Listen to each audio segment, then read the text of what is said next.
غزوہ طائف سے آپ واپس مدینہ شریف تشریف لے گئے، اور یہ آمد جو ہوئی تھی یہ فتح مکہ کے موقع پر ہوئی تھی۔ فتح مکہ کے ساتھ جڑا ہوا یہ حوازن اور طائف کا علاقہ بھی طائف مکہ مکرمہ کے قریب ہے، تو وہاں سے پھر آپ کی واپسی ہوئی اور آپ پھر مدینہ شریف واپس تشریف لے گئے۔ 6 مہینے کا قیام ہے مدینہ شریف میں۔ اس دوران چھوٹے چھوٹے سریے بھیجے گئے ادھر ادھر، بہت سارے وفود آئے مدینہ منورہ اور آ کر اسلام قبول کیا۔ جو بڑا واقعہ پیش آیا اس میں سے ایک یہ تھا کہ طائف میں محاصرے کے بعد، چونکہ آپ محاصرے کو چھوڑ کر واپس تشریف لے آئے تھے، کچھ مہینوں کے بعد ثقیف خود اسلام قبول کرنے کے لیے مدینہ آ گئے۔ اور یہ بات بھی میں نے آپ کو بتائی تھی گزشتہ جمعے کہ جب وہاں سے جانے لگے محاصرہ چھوڑ کر، تو سیدنا عمر فاروق رضی اللہ تعالیٰ نے گزارش کی کہ یا رسول اللہ ثقیف کے لیے بد دعا فرما دے کہ اللہ تعالیٰ ان کو تباہ و برباد کرے، کہ 15-16 دن یا 20 دن حضور محاصرہ کیا، انکار تکلیف اٹھائی، اس میں کئی لوگ شہید بھی ہوئے۔ تو آپ نے ہاتھ اٹھائے اور کہا کہ یا اللہ ثقیف کو ہدایت عطا فرما، اور یا اللہ ان کو میرے پاس مسلمان بنا کر لیا۔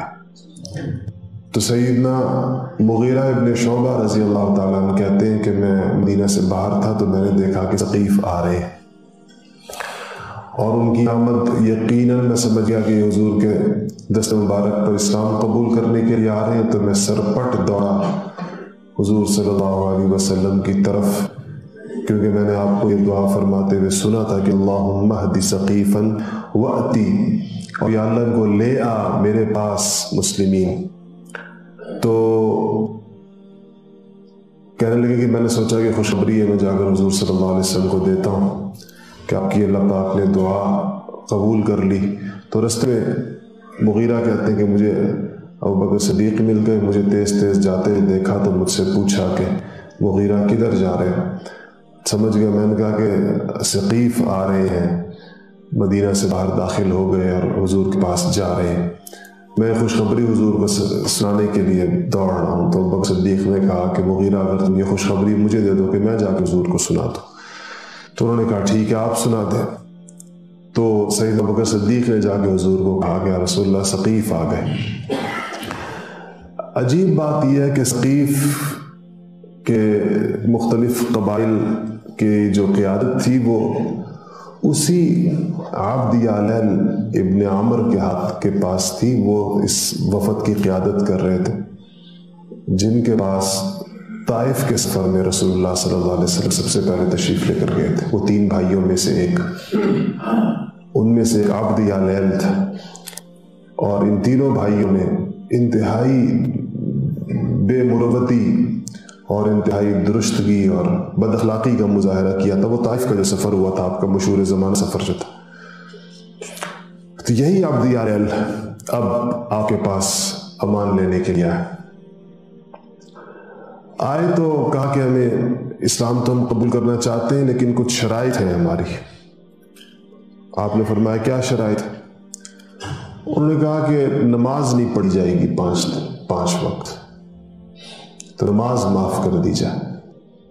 آپ نے فرمایا کہ اس دین میں کیا خیر ہوگی جس میں نماز نہ ہو؟ بغیر نماز کے اسلام کیا ہوگا؟ انہوں نے کہا اچھا پھر یہ جو شراب ہے یہ تو ہماری گٹی میں پڑی ہوئی ہے، یہ تو ہم بہت استعمال ہوتی ہے ہمارے یہاں۔ طائف میں انگوروں کے باغات تھے بہت زیادہ، ویسے تو باقی عرب صحرا ہے، پورا جزیرۃ العرب، مدینہ منورہ میں باغات، لیکن طائف کے انگور تو آج بھی بہت مشہور ہیں، تو شراب بنتی تھی بہت زیادہ۔ دوسرا انہوں نے کہا کہ ہم سفر میں رہتے ہیں تو یہ زنا اور بدکاری ہماری عادت ہے، چونکہ گھروں سے باہر رہتے ہیں، تو یہ 2 چیزیں ہمیں شراب اور زنا کی اجازت دی جائے۔ نبی کریم صلی اللہ علیہ وسلم نے فرمایا کہ اللہ تعالیٰ کے حرام کردہ چیزوں کو کوئی حلال نہیں کر سکتا، یہ اللہ تعالیٰ کی طرف سے حرام کرتا۔